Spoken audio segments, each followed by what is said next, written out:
So our topic for today naman is your degenerative disorders of the nervous system. Degenerative diseases of the nervous system. So pag sinabi natin degenerative diseases, there are cells that are degenerating. May mga cells na namamatay. So what are the different degenerative diseases of the nervous system? So I will do a comparative discussion. Magko-comparative discussion tayo, tapos i-discuss natin one by one. Okay, so we have Parkinson's disease. Parkinson's disease. Comparative discussion muna ha, Parkinson's. Then we have Huntington's disease. Hindi na isinali ang Alzheimer's kasi natapos nyo na sa GERIA. Okay, so tatlo na lang yung i-discuss natin. Then we have the Lou Gehrig's disease. Lou Gehrig's disease. The Lou Gehrig's disease is also called amyotrophic lateral sclerosis. Amyotrophic lateral sclerosis. Okay, so these are the different degenerative diseases. Again, pag sinabing degenerative, there are cells that are dying, that are cells that are degenerating. Okay, so umpisahan muna natin sa etiology. Sa Parkinson's disease, what is the etiology? The etiology, we do not know. Sa Huntington's disease, comparative muna tayo ha, what is the etiology? Okay. Ito lang ang degenerative disease na mayroong etiology because this is hereditary. Okay, so there is a gene that is being passed on from generation to generation and the gene is being transmitted as an autosomal dominant. Okay, autosomal dominant. Ang gene nga, ang tawag nila class is Huntington gene and it is being transmitted from generation to generation as autosomal dominant. Okay. Sa Lou Gehrig's, what is your etiology? Our etiology is idiopathic. We do not know the cause. Okay. So ito yung tatlong degenerative. Okay. So again, etiology ko. Compare ko muna ha. Tapos mamaya, i-discuss natin yan one by one. Okay.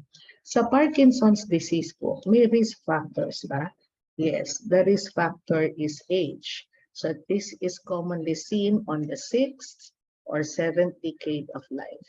6th to 7th decade of life. Okay. Decade of life. That is risk factor. So one risk factor is age, as this is common in elderly. Okay. Ano pa? Family history is a risk factor. Family history is a risk factor. Now, certain chemicals are associated with Parkinson's that are seen in young people. Kasi meron daw mga bata on their 40s who are developing Parkinson's disease already, and most likely there are certain chemicals that may be associated with it. Okay? Yung Huntington's, hereditary na ito.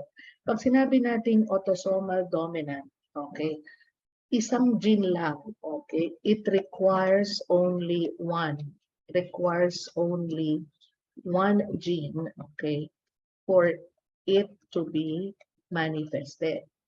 Okay, kasi nga dominant. So pag sinabi natin autosomal, it can be seen in both male and female in equal chances. At dahil dominant siya, okay, each offspring will have how many % chance of getting the disease? Each offspring will have how many % chance of getting the disease? 50%. Sige nga, paano nga ulit tayo magkakaroon ng autosomal dominant? Halimbawa, big letter H is for Huntington's and small letter H is for normal. This is one parent, this is another parent. May sakit ba ang parent na ito? Ito, may sakit ba to? Meron. Kasi it requires only one gene for it to be manifested. Diba? Okay. So what are the chances of their offspring? Hindi 4 ang anak ha. Chances ito. ito yung chances of their offspring. Okay, chances are, ito at ito ay makakasama. Okay, ito, chances are. Again, hindi apat ang anak ha, chances are. Okay, ang chances ay, for a while,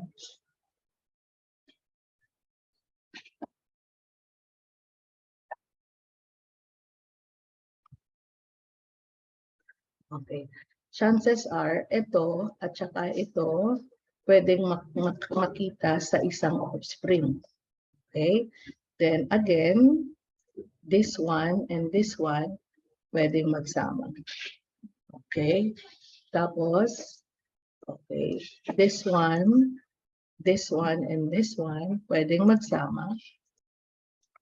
Okay? And then this one and this one, pwedeng magsama. Hindi apat ang anak. Diba? Ibig sabihin yan, each offspring will have 50% chance of getting the disease. So kapag isa sa mga parent ay may sakit, 50% chance kasi autosomal dominant. That can be seen in both men and women in equal chances. Okay? So this is called autosomal dominant. Ma'am, question, bakit po nagkakaanak pa sila? Because the onset of signs and symptoms will occur in middle adult years, usually at 35 to 45 years old. Usually at 35 to 45 years old. So ibig sabihin, from birth up to about 34 years old or even 40 years old, the patient is normal. And the onset of clinical manifestation will occur in middle adult years. So, nagkaanak, nagkaasawa. Bakit kasi nag-asawa pa? Ay, hindi mo choice yan. Kaya class, diba sabi sa atin, what is the most important health teaching? Ano daw yung pinaka-importanting health teaching kapag ang patient natin ay merong hereditary condition? Ang pinaka-importanting health teaching ay genetic counseling. Very good. Tama yan, anak. Genetic counseling. Okay? So this is your Huntington's. Sa Lou Gehrig's po, ano po ang risk factors? The only risk factor here is number one, this is more common among males. And another risk factor is, of course, family history. O, eto na. Ano po ang nagde-degenerate? What is degenerating? In Parkinson's disease, there is degeneration of substantia nigra. There is degeneration of substantia nigra. Substantia nigra is located in the midbrain. Okay. Ano ba yung substantia nigra? This is a dopamine producing neuron in the midbrain. Okay. Dopamine producing neuron in the midbrain. And this dopamine will be used by the basal ganglia. Itong dopamine na to, ginagamit ng basal ganglia to perform its function. Ano nga ulit ang function ng basal ganglia? Diba sabi natin, the basal ganglia is responsible for fine motor movement. The basal ganglia is responsible for coordinating body movement. And the basal ganglia is also responsible for maintaining muscle tone. Okay. Now, para daw balance ang ating functioning ng basal ganglia, sorry, for a while here. Para daw balance ang functioning ng basal ganglia, dapat daw ay balance ang neurotransmitter sa basal ganglia. So in the basal ganglia, there are two neurotransmitter. Yung isa, excitatory neurotransmitter, which is acetylcholine. At yung isa naman ay inhibitory neurotransmitter, which is your dopamine. Okay, so one is acetylcholine, the other is dopamine. And the dopamine that is produced here by the substantia nigra is the dopamine that is used by the basal ganglia. Okay, are we following? Nakakasunod tayo. Nakakasunod. Yes. Nakakasunod? Okay. So what is happening? Nagkakaroon ng degeneration of the substantia nigra. So if there is degeneration of substantia nigra, it is not producing dopamine anymore. So what will happen? Babagsak ang dopamine. Mawawala ba sa balance? Oo, kasi tataas naman ang acetylcholine. So, wala sa balance ang neurotransmitter sa basal ganglia. Magkakaroon ka ng imbalance. Okay. Tataas ang acetylcholine, bababa ang dopamine. Do we alter the function of the basal ganglia? Meron bang loss of fine motor movement? Is there loss of coordinating body movement? Nagkakaroon ba ng loss ng muscle tone? Yes. So, lalagay ko muna dito ha. There is altered, okay, function of the basal ganglia. Mamaya sasabihin natin kung ano ba yung mga cardinal signs as they call it. Cardinal signs. Sa Huntington's disease naman, ano naman ang nagde-degenerate? Okay. In Huntington's disease, the abnormal gene dictates that there is degeneration of cells in the cerebral cortex and the basal ganglia. Nawawalan ka na ng cells sa cerebral cortex, nawawalan ka pa ng cells sa basal ganglia. Yung Parkinson's disease, basal ganglia lang ang problem natin. Ito, dalawa. Ano bang function ng cerebral cortex? Definitely for cognition, intelligence, sensory perception, thinking, language, speech. Diba? Okay. Tapos yung basal ganglia. So therefore, dahil nagkaroon ng degeneration ng cerebral cortex and basal ganglia, there is alteration of the function of both. Okay, lagay ko ha. Tapos mamaya nalagay natin altered function of cerebral cortex and basal ganglia. Okay, so this is your Huntington's disease. Mamaya makikita natin ano ba yung cardinal signs. Okay. Sa Lou Gehrig's disease naman, there is degeneration of all motor neurons. Lahat ng motor neurons affected, lahat.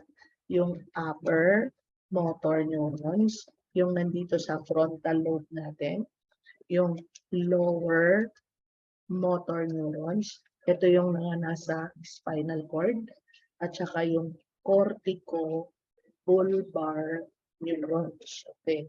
The corticobulbar neurons are the these are the neurons of cranial nerves with motor function. Pati cranial nerve affected. Oo. Anong cranial nerve? I-all ko na. All. Lahat naman kasi may motor function. Except cranial nerve 1, cranial nerve 2, yung olfactory, yung optic, at saka auditory. Yan lang ang walang motor function. Lahat na meron. 3, 4, 5, 6, 7, 9, 10, 11, and 12. So lahat may motor function except that. So ma'am, kung lahat ng motor neurons ay affected, anong manifestation yan? Di muscle weakness, and paralysis. Ayan. Kasi naapektuhan yung motor neurons. Remember that motor neurons are those neurons that will actually innervate our muscles. Okay, so ito yung degenerative. So we have Parkinson's, we have Huntington's, then we have the Lou Gehrig's disease or amyotrophic lateral sclerosis. Mali yata yung spell ng Gehrig's. G-H-H-G yata. Sorry, correct nyo na lang. Okay, so ito yung tatlo. So isa-isahin ngayon natin ang discussion. Okay, are we following? Nakakasunod tayo. Wait, sige, wait down. Okay, after that comparative discussion, we will be discussing them one by one. We will be discussing them one by one. Huh? Discuss natin one by one. Okay na? Okay, next page. In the next page ko lang naman, nandyan din yan. Pwede nating balikan yan. Okay? So, and so, let's talk about this Parkinson's disease. Ulit, ano ang nagde-degenerate? Substancia nigra. Nagdi-decrease ba ang dopamine release? Yes. Okay. Na-alter ba ang function ng basal ganglia? Yes. Okay. So what are the cardinal signs and symptoms? Okay. Initially, ang unang-unang symptom na makikita mo, tremors. Dito sa fingers. So ang tawag nila pill rolling tremor. Para siyang nagro-roll ng pill dyan. Pill rolling tremor or pin rolling tremor. Gumaganyan-ganyan. Okay. These tremors, nawawala ito pag may ginagawa yung patient. So this is involuntary. Okay. Saan nakikita? Sa usually fingers initially. Okay. Then the patient will have bradykinesia, slow movement. Okay. And the patient will have rigidity. Ang tawag dito, cardinal signs and symptoms. We have pin rolling tremor, bradykinesia. Bradykinesia means slow movement and rigidity. Okay, so this is called Parkinson's disease. Okay, ang cardinal signs yan. If I'm going to show you kung ano ba yung picture ng patient, yan lang po ba ang patient na may Parkinson's disease? Ganyan lang ba ang itsura niya? Hindi. No? Yung patient na may Parkinson's disease, ito yung clinical manifestations. For a while lang, stop share muna ako. Then I'll show you the picture. Ayan. So this is the patient with Parkinson's disease. Are you seeing the slide?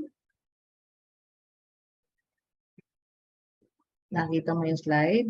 Okay, very good. So aside from tremor, ayan, hand tremor, okay, nagkakaroon siya ng mask face. Kasi nga matigas. So yung itsura niya, mask face, parang hindi siya umingiti. Okay? Stoop posture like this, stooping posture. Back is rigid, flex ang elbows, nagkakaroon ng tremors of the legs, and the characteristic shuffling gait. Okay? Ganito yung itsura ni patient. Okay? Susulat ko ulit dito ha. Susulat ko ulit dito. Para kompleto. Okay. Itong tatlo na to, ito lang yung cardinal signs. Okay. So, because of the tremors, so what are other clinical manifestations? Dahil sa tremors, nagkakaroon din ng loss of finger dexterity. So, ibig sabihin, hindi na siya maka-button and unbutton ng shirt. Nahihirapan na rin siyang magsulat kasi nawawala yung fine motor movement. So these patients will develop a handwriting called micrographia. Maliliit na yung sulat niya kasi nahihirapan na siya. Micrographia. That is loss of finger dexterity.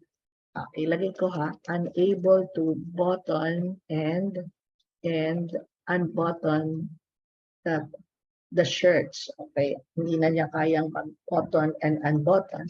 Unable to tie shoelaces. Hindi niya yan kayang gawin. Okay, lalagyan ko na ng mga nursing intervention ha. Kasi yung focus ng nursing intervention natin ay dun sa signs and symptoms ng patient mo. Okay, tandaan mo na to. Now, to uulitin.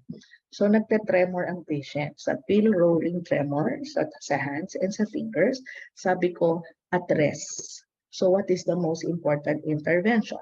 The most important intervention is do something with the hand. Okay, gumamit ka ng stress ball, tapos ganyan-ganyanin mo yung kamay. Kasi pag may ginagawa yung kamay, nawawala yung tremors. Do you follow? Do you follow? This is also the reason why we were told, now, are we allowing these patients with Parkinson's disease to eat on their own? The answer is yes. Ay, bakit po? Bakit? Kasi pag kumakain sila on their own, nawawala yung tremor nila. But remember that when you allow the patient to eat on their own, they have to use adaptive utensils. Lagay ko ha. Okay, lagay natin ha, use adaptive utensils. So hindi pwede yung utensils na ginagamit natin. Kailangan yung utensils na ginagamit nila ay adaptive. Ibig sabihin, safe sila na gamitin yun. Parang sa mga bata, I'm sure you are familiar with adaptive utensils used by children. Diba, yung mga bata, meron silang kutsara nakabaluktot, o kaya maliit yung kutsara nila, kasi they cannot do this, so they can only do that. Okay, so ganun din yung may Parkinson's. They can use what we call adaptive utensils. Okay, so we allow them to eat on their own. Okay, ano pa? Since the patient will not be able to button and unbutton shirt or shoelaces, we have to make them use Velcro. Tama ba yung Velcro? Velcro. Okay. Ito yung parang strap, yung pangdikit. So yung sa jacket nila, imbis na button and unbutton, strap na lang. Yun yung Velcro na tinatawag. Sa shoes, yung sa bata, usually yung dinidikit, yung strap, imbis na mag-button and unbutton, gagamit na lang ng Velcro or strap yata ang tawag dyan. Okay. Do you understand? Are we following? Do we understand? Yes. Okay. Okay. Kasi nga, hindi na sila makakagawa nun. Okay. Tapos, for bradykinesia naman, syempre naman, we need to promote safety. Okay. Kasi with bradykinesia and rigidity, hindi lang siya mabagal, o hindi lang siya rigid or matigas. Nagkakaroon din siya ng loss of postural reflexes. Nagkakaroon din siya ng loss of postural reflexes. Plus, ang patient, pag tinulak mo yan sa likod, ang tendency natin mag-step forward para mabalance mo yan. Pag ginanong ka naman sa harap, ang tendency mo is to step backward para mabalance mo. Diba? So either you step forward or you step backward, okay, para mabalance mo yung posture mo. Yun ang tinatawag na postural reflexes. Ang mga patient na may Parkinson's, wala nun. Walang postural reflex. Are they at risk for fall? Yes. Okay. And because of their rigidity, diba sabi ko, pati mukha nila rigid, kaya tinatawag na mask-like face. Yan. Kala mo galit sa'yo, kala mo masungit. Yun pala, meron lang siyang mask-like face. Okay? Yan. Ito yung mga manifestations ni patient.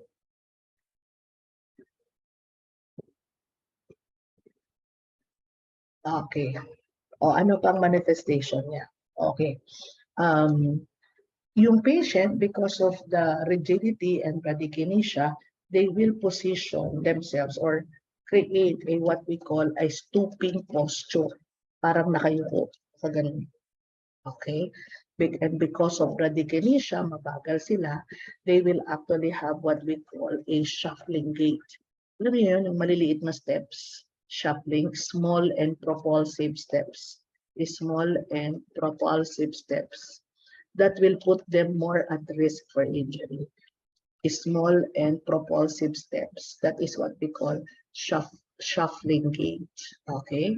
Mask-like pace, stooping posture, shuffling gait, loss of postural reflexes. Tapos they also have what they call freezing movement. Alam mo yun, yung ganito yun eh. Kunyari, magta-turn sila sa right. Imbis na mag-turn sa right na ganyan, dahan-dahan sila magta-turn. Gagano, para silang robot. Okay. Tapos pag uupo sila, dahan-dahan silang uupo. Tapos bigla silang babagsak. So the patient is really at risk for injury. The patient is really at risk for fall. Again, what part of the brain is affected? Degeneration of the substantia nigra, which will affect what part? The basal ganglia. So lahat ng ito, ang tawag natin na manifestation ng patient, the patient will have what we call movement disorders. So the patient will have what we call movement disorder. Okay. Ulitin natin ha. Ano ang nagde-degenerate? Substantia nigra. Ano ang pinoproduce ng substansya nigra? Dopamine. Okay. Saan ginagamit ang dopamine? Sa basal ganglia. Okay. Sa basal ganglia po, nagkakaroon ba ng affectation ng movement? Yes. So the cardinal signs are tremors, bradykination, and rigidity. So these are called movement disorders. Do you understand? Naintindihan niyo?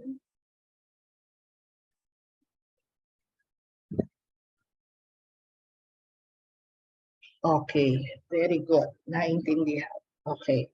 Now, let's have a patients with Parkinson's disease are very difficult to diagnose, especially during early stage.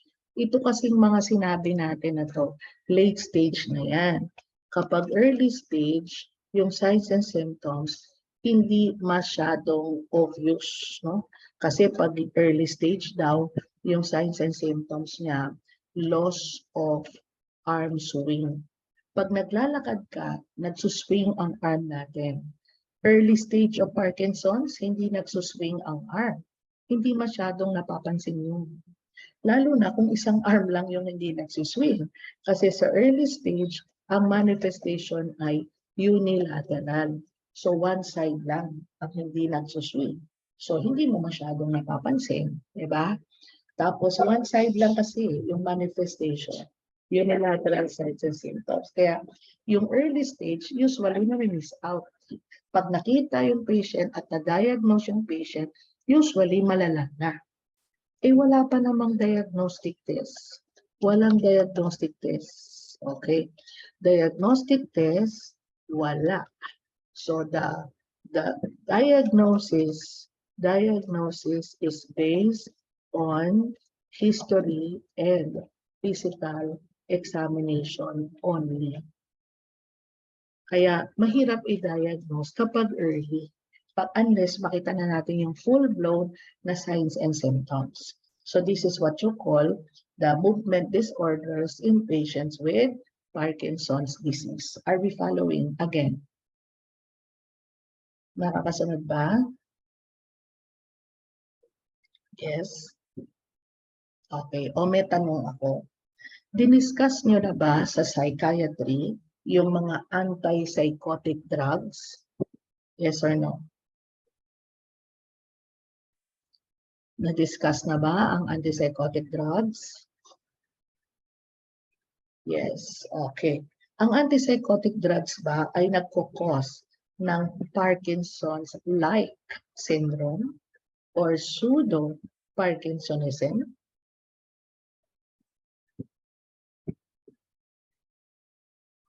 Naalala mo ba yung tinatawag nilang EPS, extrapyramidal symptoms? Naalala mo ba yun? Antipsychotic drugs. O sige, okay, naalala ha? To, si Katmaitan, si Biscoral, si Mistape, sila lang sumasagot, o? Los Santos. Sumagot yung iba. Do we understand? Naalala mo ba yung antipsychotic drugs? Nagkukos ba sila ng parang Parkinson's disease?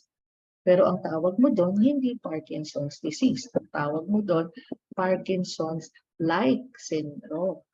So yung Parkinson's-like, yung itsura niya, mukha siyang Parkinson's disease. Pero ang hindi Parkinson's disease yun. Anong problema ng patient mo? Ang problema ng patient mo, antipsychotic drugs.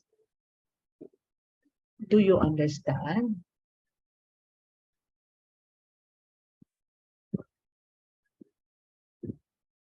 Okay, o sige. Para mas maintindihan natin. Okay. Ang alam ko, nandun ito sa mga video ko. So, sana, kung nandun, naintindihan mo. If you don't understand those that are given videos, please ask questions. Itanong mo sa GC natin, sasagutin ko ha. So, mag-review back tayo ha. Alam ko, diniscuss ko to pero tignan natin. Baka naman na-miss out ko to. Ito halimbawa yung brain. Okay, this is what you call the frontal lobe. Okay, naalala natin, sa frontal lobe ng brain, andito yung tinatawag nating upper motor neuron. Anong tawag dyan? Ang tawag dyan ay upper motor neuron. Tawag dyan ay upper motor neuron. That's in the frontal lobe of the brain. Okay. Tapos, itong upper motor neuron, magsisend ng signal or ng nerves pababa, pababa, pababa, pababa, until the upper motor neuron will reach the medulla. This is the cross-section of the medulla. This is already part of the brainstem. In the medulla, there are two bulgings, 1 and 2. Okay. Ang tawag sa bulgings na to, okay, these bulgings, we call them pyramids. Okay. Ang tawag dyan ay pyramids. Okay. So pagdating ng nerve fibers sa pyramids, okay, the nerve fibers will cross over on the other side. Kaya yung right hemisphere natin, sinusuplayan niya yung left side ng body. At yung left side natin, sinusuplayan niya yung right side. So, sana naalala mo, sana napanood mo na yung mga video. Kaya kapag na-stroke dito sa right, nasaan ang paralysis? Nasa left. Pag na-stroke dito sa left, nasaan ang paralysis? Nasa right. Tama? Saan nagkakaroon ng crossover? Sa pyramids. Nasaan ang pyramids? Sa medulla. Anong tawag dyan? Ayan. Ayan. Tama si anak. Contralateral innervation. Okay, so tapos bababa na, bababa, until it reaches the spinal cord. This is now the cross-section of the spinal cord. Ayan, ito na yung cross-section ng spinal cord. Ayan, alisin na natin yan. Dito sa spinal cord, there is another motor neuron. Okay, at ang tawag sa motor neuron sa spinal cord na to naman ay lower motor neuron. Ayan. This is called the lower motor neuron. Okay. And the lower motor neuron, magkakaroon ng innervation to your skeletal muscles. Ayan. Ito naman yung skeletal muscle. Kaya kung natatandaan mo, ito yung nerve, ito yung muscle, and this junction is called the neuromuscular junction. Again, the junction is called the neuromuscular junction. Nakasunod tayo. Nakasunod kayo. Okay, ang tawag natin dito ay descending tract kasi pababa. The descending tracts are motor tracts. Kasi nga pababa, motor. They will innervate the muscle. Or this particular tract is called cortico-spinal tract. Kasi mula sa cerebral cortex papunta sa spinal cord. Or this tract is also called pyramidal tract. Bakit pyramidal tract? Kasi dumaan sa pyramids. Saan sila pupunta? Pupunta sila sa skeletal muscles. Again, saan sila pupunta? Pupunta sila sa skeletal muscles. Are we following?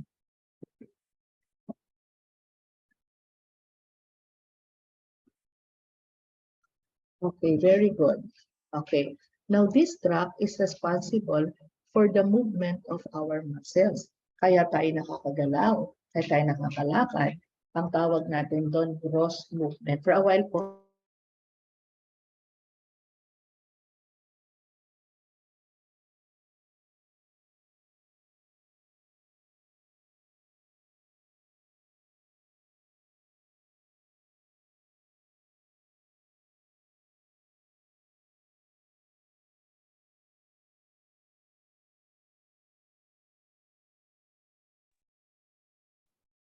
okay, okay. So again, this tract is responsible for gross movement of our muscles. Okay? Pero yung muscles natin, hindi lang basta gagalaw. Yung muscles natin, merong fine motor movement. Yung muscles natin will have to coordinate body movement. Yung muscles natin, merong muscle tone. At ang lahat ng ito ay hindi galing dito sa motor neurons. Saan siya galing? Galing sa basal ganglia. Galing sa cerebellum. Class at cerebellum ba is responsible also for balance and equilibrium of the body? Yes or no? Ang basal ganglia ba ay responsible for fine motor movement of the body? Okay, very good. Ibig sabihin ba, ma'am, meron din silang tract, dadaan din sa spinal cord at pupunta rin sa muscles? Oo. Pero itong tract na to na galing dyan, hindi dumadaan sa pyramids. Siyempre, dadaan din yan sa spinal cord, pero hindi dadaan sa pyramids. Okay? Nakakasunod ka? Kaya yung mga tract na yan na hindi dumadaan sa pyramid, ang tawag sa kanila ay extrapyramidal tract kasi nasa labas ng pyramid. Do we follow?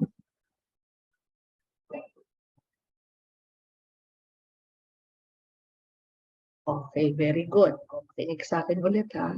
Kapag mayroong kapag may nasira kahit saan dito sa pyramidal tract, kahit saan yan, nasira ang upper motor neuron, nasira yung pyramid, nasira yung lower motor neuron, nasira yung nerve, nasira yung neuromuscular junction, anything na nasira dito, what do you see in the muscle? Ang nakikita mo sa muscle, paralysis. Yung muscles, mapaparalyze. Pero, pag may nasira dito sa extrapyramidal tract, may paralysis ba? Wala. Wala. Eh anong meron? Ang meron class, movement disorder. Kaya yung mga signs and symptoms na nakakaapekto sa extrapyramidal tract, ang tawag doon, mga signs and symptoms na nakakaapekto sa extrapyramidal tract, ang tawag nila extrapyramidal symptoms. Ito yung tinatawag nilang EPS, extrapyramidal symptoms. Question, yun bang mga signs and symptoms ng Parkinson's disease ay extrapyramidal symptoms? Yes or no? Yes or no? Yes. Okay, very good. Yes. Do we understand? Okay. So, ano nga ulit ang difference ng Parkinson's disease sa Parkinson's-like syndrome? So, yung Parkinson's-like syndrome is also called pseudo-Parkinsonism. Okay. Hindi naman talaga Parkinson's disease yan. Ano po ang nag-cause niyan? Ang nag-cause niyan yung antipsychotic drugs. Bakit? Ano ba ang aksyon ng antipsychotic drugs? Iba, ang sabi na sa atin, kaya daw nagkakaroon ng psychosis kasi daw dumadami raw ang dopamine. So anong ginagawa ng mga antipsychotic drugs? They block dopamine. So they are called dopamine blockers. They block dopamine. So they are called again dopamine blockers. Again, anong ginagawa? They block dopamine. If they block dopamine class, can they also block the dopamine in the basal ganglia? Yes or no?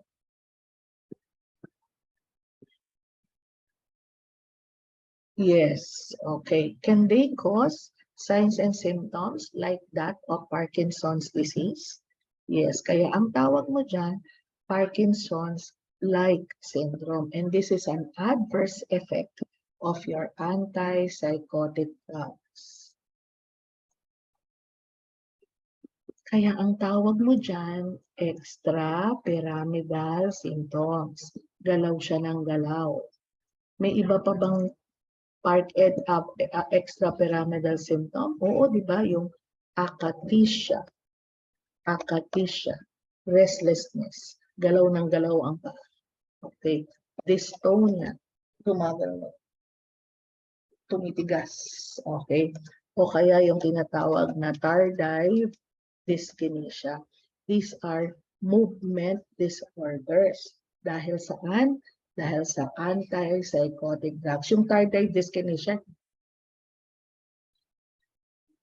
ganyan yung patient. Uncontrollably. That's what you call the movement disorders. Bakit? Anong naaapektuhan itong mga antipsychotic drugs na to? Your basal ganglia. Questions. Ang Parkinson's disease, hindi dahil sa gamot. Dahil nawawalan siya talaga ng substansya nigra. Yung dopamine na kailangan ng basal ganglia, hindi na napoproduce ng substansya nigra. So, yung mga signs and symptoms ba na nakita natin sa antipsychotic, pwede nating makita dun sa patients na may Parkinson's disease? Yes. Are they both movement disorder? Yes or no? Yes. Do we understand?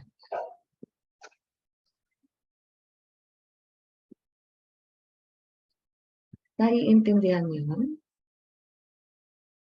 Yes. Okay, very good. So pag sinabi natin extrapyramidal symptoms, movement disorders, and it has affected the basal ganglia as well as your cerebellum. Lahat ng responsible for the movement problem in the body.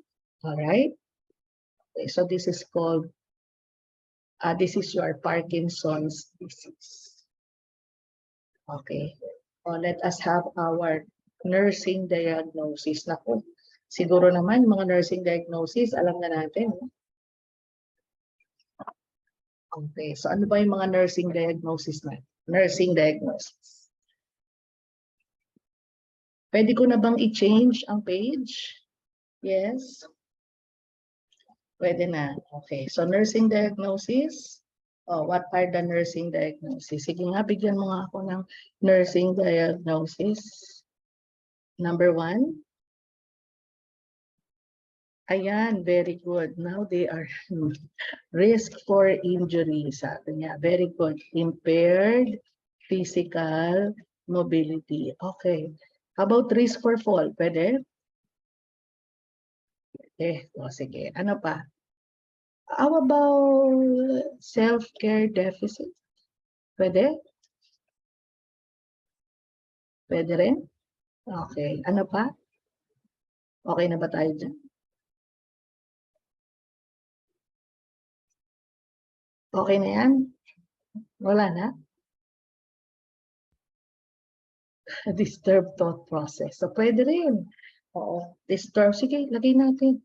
Kaya lang anak, this disturbed thought process may be secondary later to the adverse effects of the drugs that we're going to give. Itong mga klase ng mga nursing diagnosis na to, na disturbed thought processes like that, hindi natin to madadiagnose just mere physical assessment. Impaired verbal communication. Okay naman yung kanyang verbal, wala naman tayong speech problem, meron tayong movement problem. Okay, wala naman tayong verbal problem, nakakasalita naman sila. Okay naman yan, nakaka-communicate naman to. Okay na to? There is risk for injury, impaired mobility, and the diagnosis is made by thorough history and physical examination. Okay? Weakness. Ang weakness ba, nursing diagnosis? Hindi naman yata. Nursing diagnosis na ba ang weakness? O, sige, pwede na yan. Okay. So, let us do our management. Okay. Tandaan natin, ang management ng Parkinson's disease ay palliative. Pag sinabi natin palliative, anong ibig sabihin nun? Palliative treatment means relief of signs and symptoms. Gagaling pa ba sila o hindi na sila gagaling?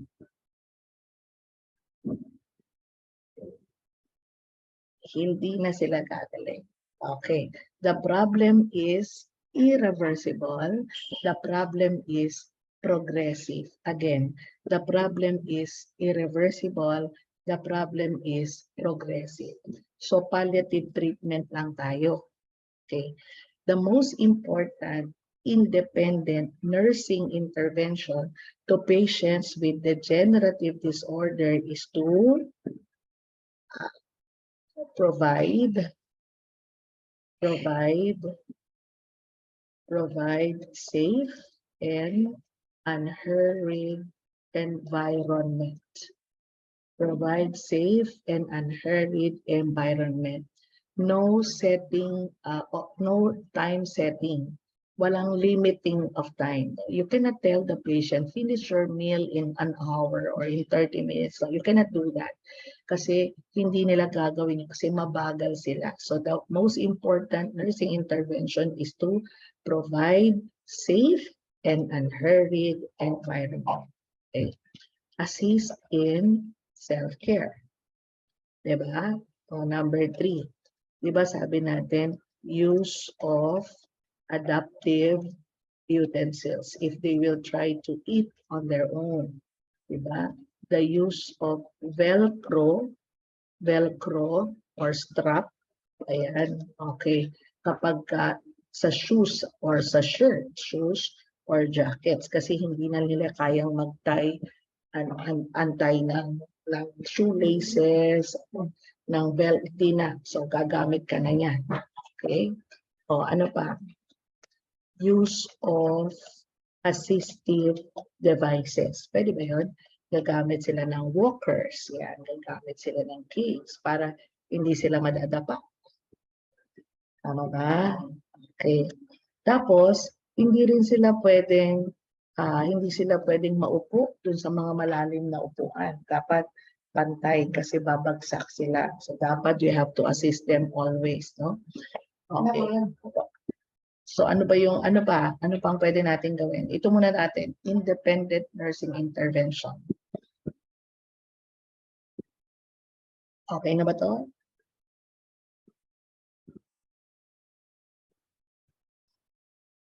Yung provide safe and unhurried environment kasi yun na lahat. Tell all na, no? Tell all.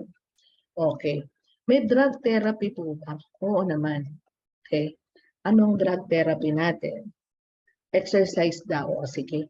Gawin natin ganito ha. Yung exercise. Physical therapy yan. Lagay natin ha. Rehabilitation therapy. Yung mga exercises na ginagawa dito, tama ka anak, ay ito yung mga big movement exercise. Alam mo yun, yung gaganon-ganon sila, dahan-dahan. Ayan. That will make their body somehow mag-i-increase ang blood flow. No? So exercises pwede yan. So the patient have to undergo rehabilitation, physical therapy. Okay. Number 7, let's do the drug therapy. Okay. Ano ba ang problema natin? Diba? Sabi natin, ang problema natin, nagkaroon ka ng imbalance. Okay. Anong imbalance? Mababang dopamine at mataas na acetylcholine. Okay. Mababa yung dopamine at saka mataas na acetylcholine. Ito mababa, tapos yung acetylcholine ay mataas.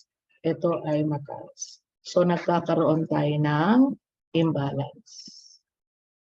Yan, this is the problem. So pag alam mo ang problem, alam mo yung gamot mo. O, ano ang gamot natin sa Parkinson's disease? Okay. Number 1, we have what we call dopaminergic drug. Dopaminergic drugs. Dopaminergic drug will increase your dopamine. Are we replacing dopamine? Yes. We are replacing dopamine. So, enhance, increase dopamine in the brain. Meron tayong tatlong dopaminergic drug. Number 1, we have the dopamine precursor. Okay. Dopamine precursor. Hindi naman kasi siya talaga dopamine. Ano yan? Hindi naman talaga dopamine to. Kaya lang, they are precursor of dopamine. So once they enter the blood-brain barrier, they are converted to become dopamine. Okay, this is what we call levodopa. So once levodopa pass the blood-brain barrier in the brain, it is converted to become dopamine. Kaya tawag ay dopamine precursor. They are converted to become dopamine. Okay? Now, when levodopa was discovered, naku, ang daming patient na may Parkinson, maganda yung movement, etc. But later on, they found out, bakit parang hindi na umi-epekto yung levodopa? Yun palang levodopa, okay, bago pala makapasok sa blood-brain barrier, is usually inactivated by an enzyme called dopa-decarboxylase. This is an enzyme that will inactivate levodopa before they enter the brain. So kapag ka na-inactivate na to, hindi na siya makakapasok sa blood-brain barrier. So malilesen na yung dopamine mo sa brain. Yun yung nangyari. So initially, ang ginawa ng mga doktor, tinaas yung dose ng levodopa. Para yung iba masisira, yung iba papasok sa blood-brain barrier. Okay? Pero ngayon, we don't do that. Kasi alam natin na pag mas mataas ang dosage, mas maraming adverse effects. Okay, so anong ginawa sa levodopa? The levodopa is combined with carbidopa. Carbidopa is not dopamine. Ang carbidopa, ito yung nag-i-inhibit ng enzyme. Okay? This is inhibiting the enzyme. So pag na-inhibit yung enzyme, papasok na yung levodopa sa blood-brain barrier. We don't need to increase the dose of your levodopa. This is the reason the best drug for Parkinson's is levodopa with carbidopa. Up until today, this combination is best for treating patients with Parkinson's disease. This is our drug of choice. Okay. Tumataas ba ang level ng dopamine sa brain? Yes. Question. May tanong ako. Kapag tumami ba yung dopamine sa brain class, pwede kayang magkaroon ng symptoms ng schizophrenia yung patient natin? Yes or no?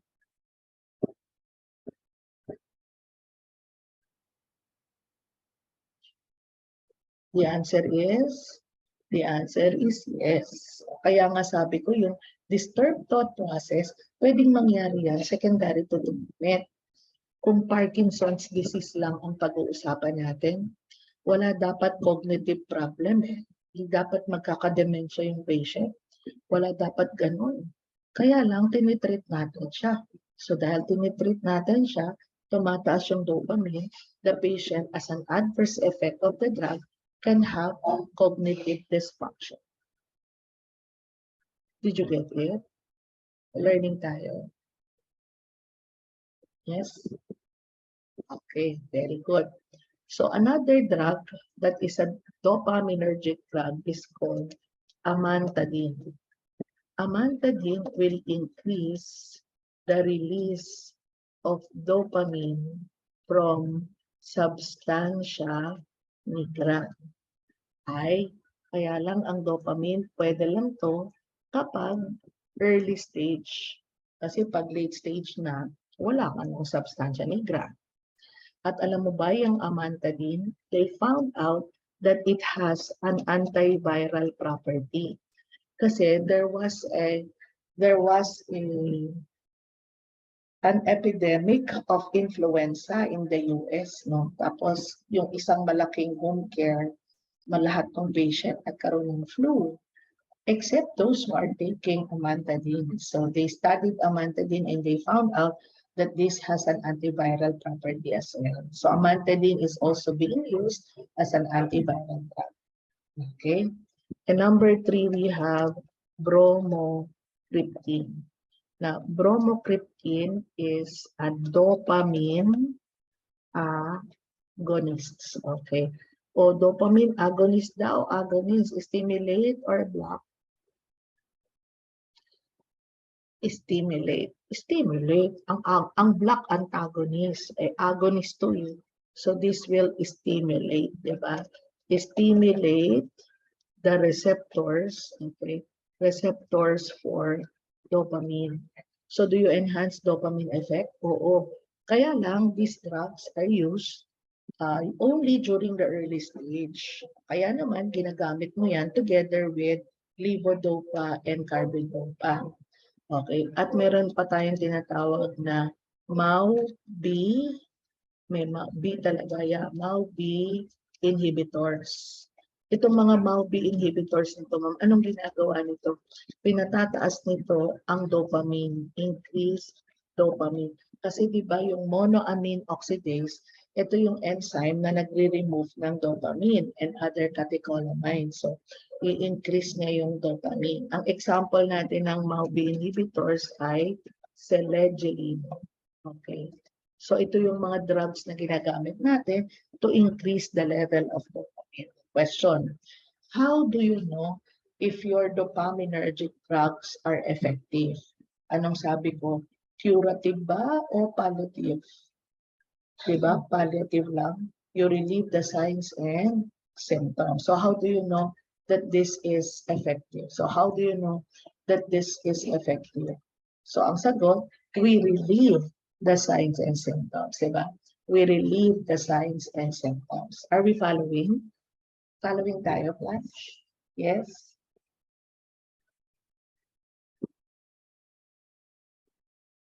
Okay, very good.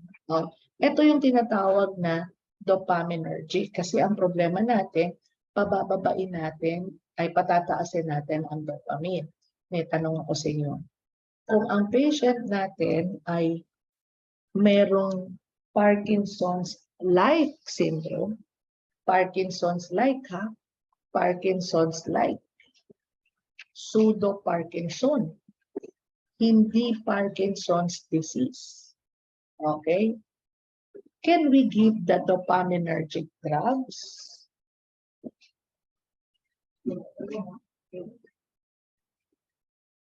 Can we give the dopaminergic drug? Ulitin ko ha, kung ang problema natin ay pseudo-Parkinson or Parkinson's-like, nangyari lang yon dahil sa antipsychotic drugs. Can we give the dopaminergic drugs? Yes or no? Sagot. Sa pseudo-Parkinson ba, pwede bang bigyan ng dopaminergic? O sige, tatanungin ko kayo ha. Please follow through. Ano nga ulit ang dahilan kung bakit nagbigay ka ng antipsychotic drug? Kasi po may schizophrenia po siya. Bakit siya may schizophrenia? Mataas po yung dopamine niya. So ano yung gamot na binigay natin sa kanya? Dopamine blocker po. Yun ba yung antipsychotic drug? Oo. Pati ba yung dopamine sa basal ganglia, binlock nun? Oo. Kaya nagkaroon siya ng Parkinson's-like disease. Diba? So ang tanong, bibigyan ko ba siya ng dopamine? Yes or no?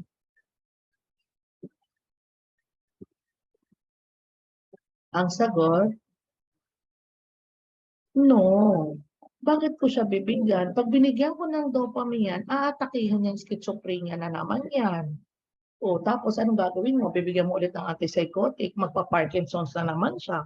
Tapos bibigyan mo ulit ng dopamine, mababaliw na naman siya. Bibigyan mo ulit, o ano to, nagsiso-siso lang tayo. Hindi pwede sa kanya yan. Kasi ang problema niya, madami na siyang dopamine. We cannot give that to patients with Parkinson's-like syndrome or pseudo-Parkinsonism. Did you get that? Did you get it? So, hindi pwede. Eh, anong bibigay natin sa kanila? Ang bibigay natin sa kanila, letter B pala to, ito, yung anticholinergic drugs. Okay. So, yung anticholinergic drug, you block or decrease acetylcholine. Naalala mo ba yung diphenhydramine? Diphenhydramine. Benadryl ba to? Piperiden. Naalala mo ba to? trihexyphenidyl. Naalala mo ba yan? Yes? Okay. Ito yung mga ano pa isa? Apat yan eh. Benadryl, Actineton, Cogentin, Artane, may isa pa. Anyway, these are called anticholinergic drugs. Are they blocking naman? Benadryl is diphenhydramine. Okay? So, ito yung anticholinergic. O makinig ka sa akin ha. Pag Parkinson's disease,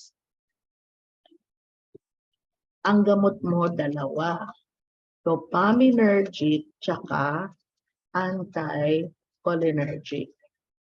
Pag Parkinson's-like syndrome, okay, hindi pwede yung dopaminergic. Ano lang, anticholinergic lang.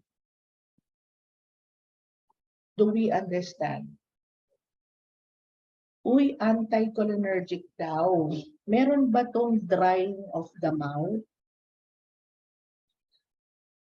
Meron. Meron ba tong constipation effect? Meron.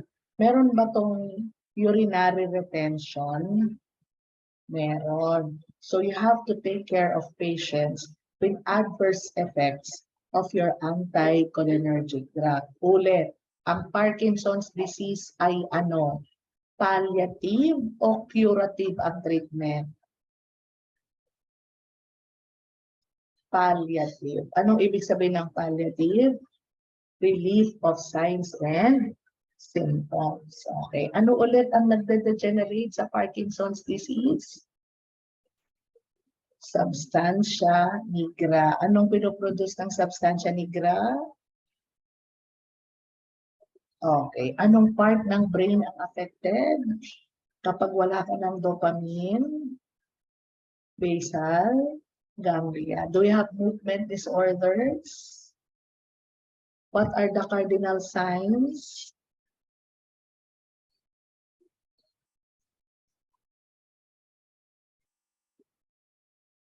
Cardinal signs. Yung tatlong cardinal signs. Tremor, rigidity, and bradykinesia. Reversible or irreversible? Progressive or non-progressive? So what is the goal in the management? The goal in the management is to slow down progression of the disease and relieve the signs and symptoms. Slow down progression and relieve the signs and symptoms. Do you understand Parkinson's disease? Common among what age?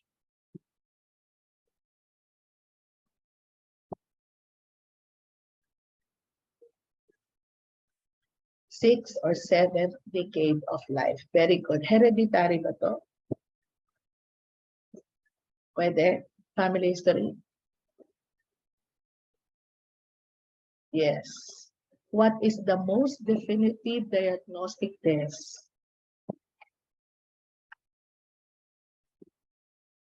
Ano? Wala. The diagnosis is based on what? History and physical examination. That's your Parkinson's disease. Okay, I will be pausing muna ako. Okay, our next topic is another degenerative disease. Anong tawag natin? Huntington's disease. Again, sabihin nyo sa akin ha, tapos na to. What is the etiology? Uy, what is the etiology? Hereditary. And it is being transmitted as, what is the mode of transmission?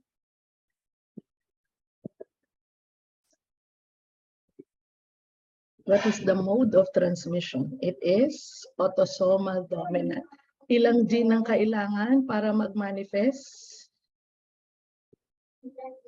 1. How many percent will a patient, will the offspring of a patient with Huntington's will have the disease? 50%. Anong age nagmamanifest ang signs and symptoms? Very good. Ano ang nagde-degenerate? What is degenerating? Ano ang nagde-degenerate?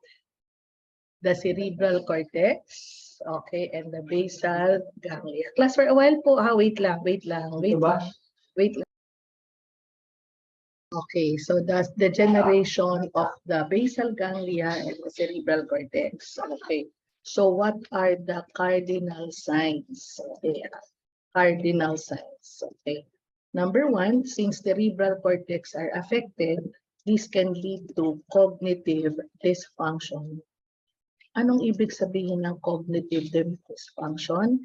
Intellectual decline.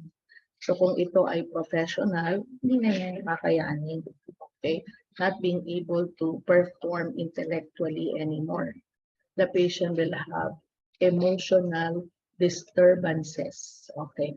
Naku, para bang meron siya, magkakaroon ba ito ng dementia, ma'am? Yes, magkakaroon ito ng dementia. Loss of memory. Tapos, magkakaroon din ng movement disorder. And the characteristic movement disorder is what they call chorea. Teka, gusto ko gagalaw ka. Sige. You go to your YouTube siguro para makikita mo yung movement. Okay? Punta ka sa YouTube. Sandali lang ha. Tapos tignan mo kung ano ang itsura ng patient na nagko-chorea and then describe it to me. Please do it now.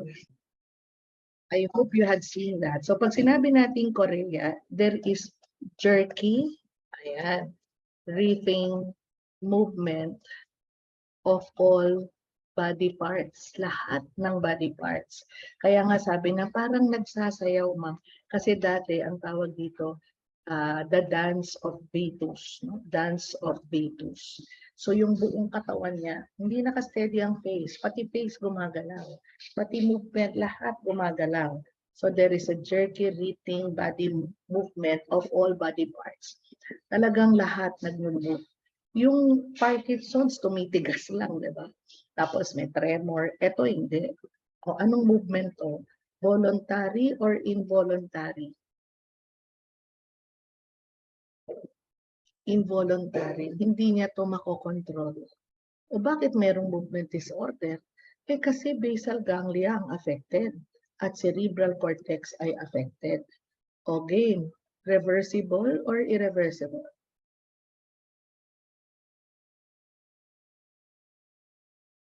Progressive o non-progressive?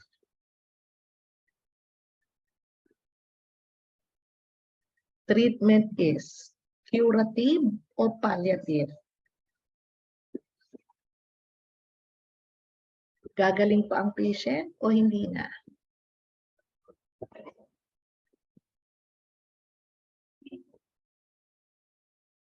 Hindi na po. Very good. And how do you diagnose? Diagnostic test. Okay. May diagnostic test ba? Wala. What is the basis? The basis of diagnosis is family history. This is the basis of diagnosis. Meron siyang sakit, yung either yung nanay niya o tatay niya may sakit. Yung tatay at nanay niya, either yung lolo o lola niya may sakit. From one generation to another, there is no definitive diagnostic test. Pero, hereditary nga to. And today, meron na tayong tinatawag na genetic testing. O, diba? Pwede ba makita yan sa genes? Oo, kasi nakikita na ngayon. Pero dati, wala yung diagnostic test. The basis will only be, the diagnosis is only based on family history. But if you want to do genetic testing, and then you can do that. Eh, tanong, magpapa-genetic testing ka pa ba pag nagkaroon ka na? Siyempre, hindi na. Meron eh. Pero, if you want to know kung pwede kang magkaroon yan o hindi, tsaka ka magpa-genetic testing. Kaya nga, one most important nursing intervention is genetic counseling. Diba? Walang definitive diagnostic test. Dati, I said dati, the basis only is family history. But now, we can do genetic testing. Okay? Lagay ko to ha para sigurado na before. Ayan. So ang magiging basis lang nun, family history. Pero ngayon, we can do genetic testing for this kasi we can identify na the different genes. Okay, so how do we manage our patient? Again, management is palliative. Management is palliative. There is no cure to Huntington's disease. So ano na naman tayo? Eh di gano'n na naman, provide safe and unhurried environment. Diba? We need to assist in self-care. Okay. We need to provide good nutrition. Mahirap to pakainin. Galaw to ng galaw. Pwede ba siyang magkaroon ng aspiration? Oo. Prevent aspiration. Okay. Yung exercise, that's also very good. Bakit? Kasi kapag nag-exercise nga pala, anak, nawawala yung movement disorder. Alam mo, merong isang Huntington Center sa US. Meron silang swimming pool doon sa loob mismo, meron silang swimming pool. Tapos, iba pag nasa pool tayo, gagalaw tayo eh. At pag gumagalaw sila, nawawala yung movement disorder nila. Okay? So this patient can also undergo rehabilitation, not for cure, but to lessen the signs and symptoms. Rehabilitation. Kaya lang, yung iba hindi na nagpapa-rehabilitation kasi syempre mahal. Kasi hindi naman gumagaling. So tuturuan mo na lang kung paano yung mga exercises sa bahay. Okay? May drug therapy po ba? Well, we can give drugs like antidepressant drugs. May depression ba to? May emotional disturbances. Yung iba pwedeng mag-anti-psychotic drugs. Bakit? Pwede ba yung magkaroon ng hallucinations? Oo. Cerebral cortex ang problem eh. Diba? Antidepressant, antipsychotic. Kapag may mga spasm, we can also give muscle relaxants. So lahat ng drugs na ibibigay natin ay palliative treatment lang to lessen the signs and symptoms. So wala na. Ibibigay mo anxiolytic, antidepressant, wala na. Wala tayong ibang pwedeng bigay sa patient natin. So this is your Huntington's disease. Mamaya papakita ko yung pictures para meron naman tayong nakikita kahit paano. Actually, there is a prepared PowerPoint. Kaya lang sabi ko, i-discuss ko na lang ng ganito para very detailed yung discussion natin. Pang-review kasi yung aking PowerPoint. Okay, so this is your Huntington's disease. Again, what is the etiology? Hereditary. Ano ang nagde-degenerate? The cerebral cortex and the basal ganglia. Very good. What are the cardinal signs? May cognitive dysfunction ba to? May memory loss ba to? May emotional disturbances ba to? Palliative o curative ang treatment? Palliative. Gagaling pa o hindi na? What is the mode of inheritance?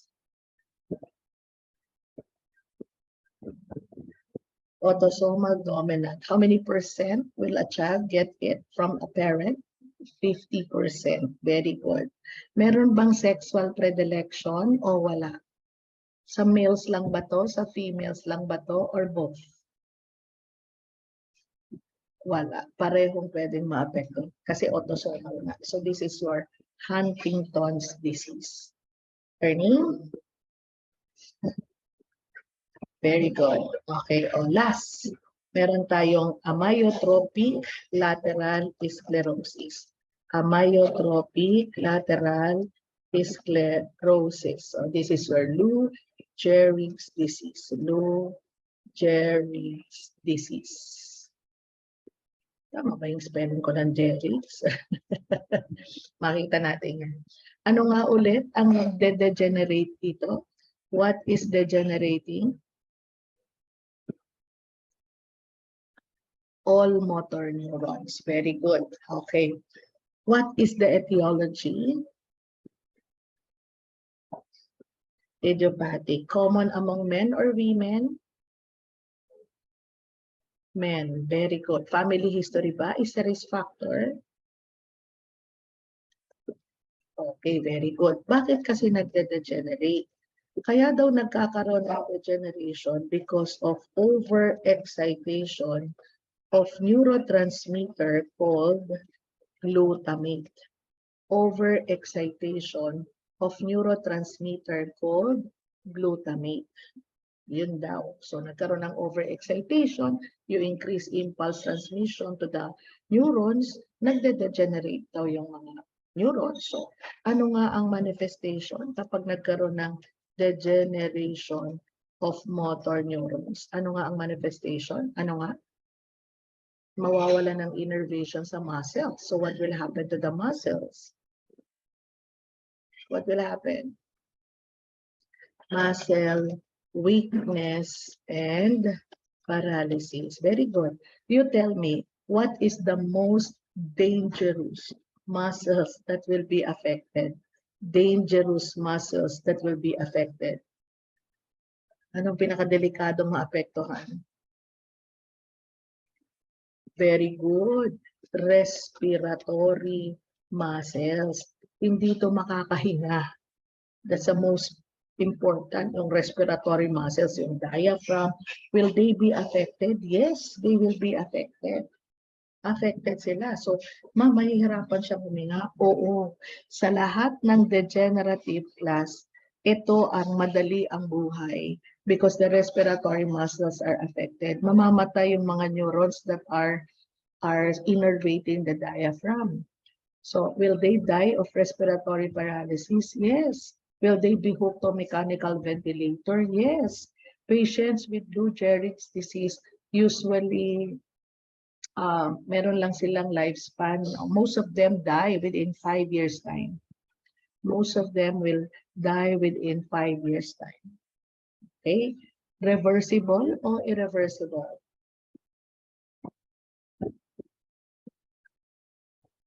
Irreversible. Progressive or non-progressive? Progressive. Palliative or curative? Palliative. Anong sabi ko? Most of them will die in how many years' time? 5 years. O, ang management mga ko, pinaka-importante, support respiratory function. This is really number 1.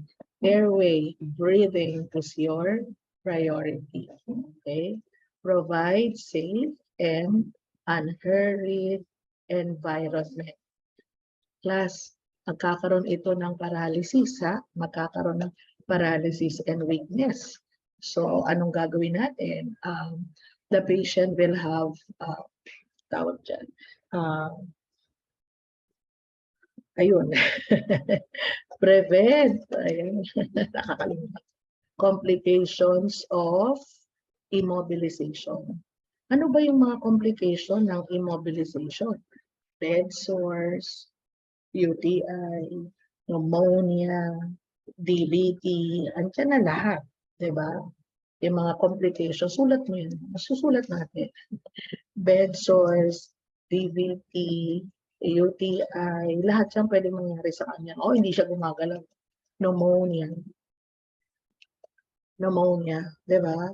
So, do we need to do passive range of motion exercises? Naman. Position change? Yes. Kailangan position change ka dyan, di ba? So, ito yung mga kailangan natin gawin. Okay. Inuna ko na yung support respiratory function. Inuna ko na yan, ha? Ma'am, pati po ba mga cranial nerves? Oo. Pati ba pagsasalita, hindi nila magagawa? Yes. Okay. So, ano rin tayo? Assist in self-care. Tama? Oo nga, ba? Promote good communication. Yan. Ano pa? Provide good nutrition. Provide good nutrition. Ay, ang dami. Lahat ito ay ano? palliative care. May gamot po ba tayong bibigay? Meron. May gamot? Meron. Ano nga yung problema natin? Yung problema natin is overexcitation of glutamate. So meron tayong glutamate antagonist. O, yung sumagot, antagonist daw, stimulate or block? Yun na, block. Okay, very good. Ang tawag sa kanila, riluzole. Kasi daw, pag binlock daw natin yung glutamate, mababawasan daw yung overexcitation and hopefully, magdi-decrease na yung degeneration. Pero, palliative pa rin to. Hindi ito curative. Okay, hindi. Naalala mo ba noon, siguro bata ka pa nito, nung ang presidente natin ay si Noynoy Aquino, nagkaroon ng tinatawag na, ano ba yung Ice Bucket Challenge? Naalala mo ba yan? Conscious ka na ba sa paligid mo ng mga panahon na yan? Okay. So ito yung binubuhusan nila ng ano, di ba? Binuhusan nila ng bakit? Kasi gusto nilang maramdaman mo nung nararamdaman itong mga to. May sensation sila, nakakaramdam sila, pero hindi sila makagalaw. So initially, kapag binuhusan ka, alam mo malamig, di ba? You cannot move and then later you shiver. O sila ganun. But ginawa nila yun? They were actually doing some fundraising for research in amyotrophic lateral sclerosis. Sa Amerika kasi, hindi masyadong binibigyan ng funds yung mga hindi common na sakit. Ang mga funds nila sa research nasa Parkinson's at saka sa Alzheimer's. Kasi ito yung pinaka-common. Lalo na yung Alzheimer's. Actually, itong mga iba na to, hindi to masyadong ginagawa ng research kasi nga hindi naman to common. Hindi kagaya ng Alzheimer's. Sa Alzheimer's nga klase, ngayon they are actually trying to make a machine that can detect amyloid. Kasi pag na-detect daw yung amyloid, they believe that this protein amyloid is the one causing the dementia. This is the one that is causing the degeneration of cells there. Kaya pag na-identify daw natin tong amyloid with any imaging, scanning, or what, malamang chemical lang yan, di ba? At kung chemical, then hopefully we can have drug for Alzheimer's soon. Kaya yung research at yung funding nasa Alzheimer's saka nasa Parkinson's. Kaya ito, wala. That's why they were actually raising funds para magkaroon sila ng studies about patients with this. Tapos nung time na yon, maraming ini-interview sa TV, sa radio, and I found out, meron palang nagkasakit ng ganyan na Pilipino. Ang po sinasabi nung doctor, they were even buying riluzole from the US. Sabi ko, malamang yung nagkasakit mayaman, no? Kasi kung mahirap yun, malamang sasabihin na lang na matanda, nanuno sa punso, na kulam, na balis. Malamang, ganun na lang yung sasabihin, di ba? Ay ko siguro mayaman yung para magkaroon kapag bibili ka man ng riluzole sa US, di ba? Okay, did you get it? Did you learn? May natutunan tayo. Tignan natin yung pictures. Okay lang po? Are you done? Can I stop share already? Yes? Done. Okay. So let us see the different. Ayan, ito yung Parkinson's, di ba? Ayan yung picture ng Parkinson's. Ito yung ating management. Ito yung drugs. Ayan. Ito yung Alzheimer's, wag ko na daw i-discuss Sa Gerian nyo na raw to Ayan. Kita mo yung degeneration ng Alzheimer's, lumiliit yung cerebral cortex nila. No? Look at the hippocampus, the seat of memory. Nawala na, naging space na lang. Kaya nga nawawalan sila ng memory, no? Okay. Alzheimer's to. Ito yung yung Korea, yung movement. Pati mukha gumagalaw, pati kamay, pati paa. There's a jerky movement. This is called Huntington's disease. Ayan. Ano tayo? Safety, priority, etc. Ayan. Ito si Lou Gehrig's. Mali pala spelling ko. J pala. Sa una pala. Sabi ko na nga, parang mali. Ayan. Ito si Lou Gehrig's. He was a Baseball player? Baseball nga ba? Yan. He was diagnosed to have amyotrophic lateral sclerosis. So the disease was named after him. I believe he was very sikat yata. Di ba parang nakakalungkot? Sikat na sikat ka, tapos athlete ka, tapos bigla ka na lang na-paralyze. Yan. Nasa YouTube pa yung speech niya. Kaya lang hindi ko naintindihan. Hindi ko naintindihan kung ano yung sinabi before he retired because he was diagnosed to have this. So the disease was named after him. Okay, so ito si Lou Gehrig. So lahat ng muscles nag-atrophy. Uy, teka.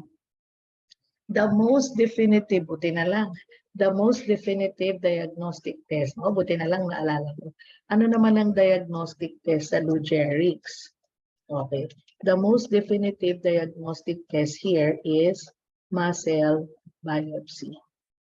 Okay. We can also do electromyography. This is called EMG. They are going to test the conducting ability in the muscles, and you also have to do nerve conduction test. Nerve conduction test. Ayan. And the most definitive among the three here is your muscle biopsy. This is the most definitive test. Anong nakikita sa muscle? Lumiliit yung muscle. Lumiliit yung muscle. Ayan. Rhizosol. Pareho lang naman ang sinabi ko kanina. Prevent aspiration. Ako, very important nga itong prevent aspiration sa mga patient na may muscle weakness or movement disorder. Okay. Pag sinabi natin prevent aspiration, anong gagawin mo? Ang pinaka-importante, elevate the head of the bed, put the patient on a Fowler's position, semi-Fowler's or high Fowler's position during feeding. Kailangan naka-elevate yung upper back. Hindi pwede nakahiga pag pinakakain mo Tapos papakain mo siya ng mga thick food or thickened food. Hindi pwede yung mga matubig o mga liquid kasi nakaka-aspirate yun. So kailangan thickened ang kanyang mga pagkain para madali niyang inumin. So yung mga patient na may Lou Gehrig's, sa patient na may Parkinson's, sa patient na may Huntington's, it is very important that we prevent aspiration. So pag tinanong kita, what is the best way to prevent aspiration? Is it giving thickened meal or upright while feeding? Siyempre position, very good. Number 1 talaga yan. Kailangan naka-upright siya, position.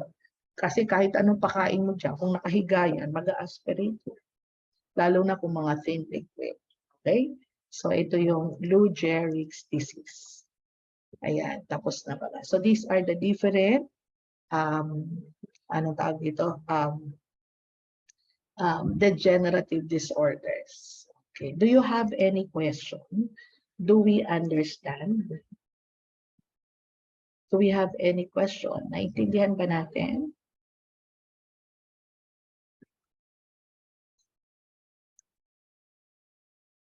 Thank you, anak. Naintindihan daw niya. Salamat. How about the others? O sige nga, mag-drill nga tayo This is called the degeneration of the substantia nigra. Yan, very good. Autosomal dominant. Hereditary.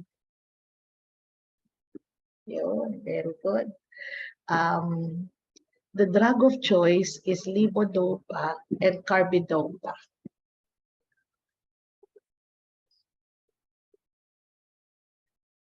Okay. Muscle weakness and paralysis.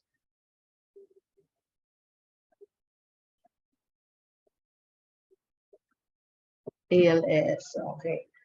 Provides safe and unhurried environment. All of the above. Okay, very good. Muscle biopsy is the definitive test. Very good. ALS.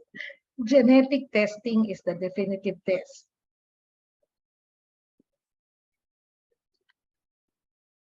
Genetic test, Huntington. Diagnosis is based only on physical and physical exam and history. Ayan, Parkinson's. Very good. Okay. Hindi po ito kasali sa midterm exam. At hindi rin kasali sa exam on Sunday. Ano pong kasali sa exam on Sunday? Lahat po ng topics sa ating exam. That will be on Sunday.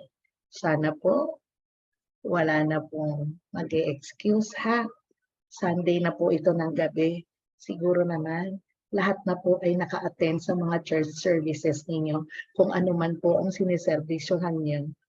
Okay, siguro naman wala nang uutusan ng nanay kasi gabi na.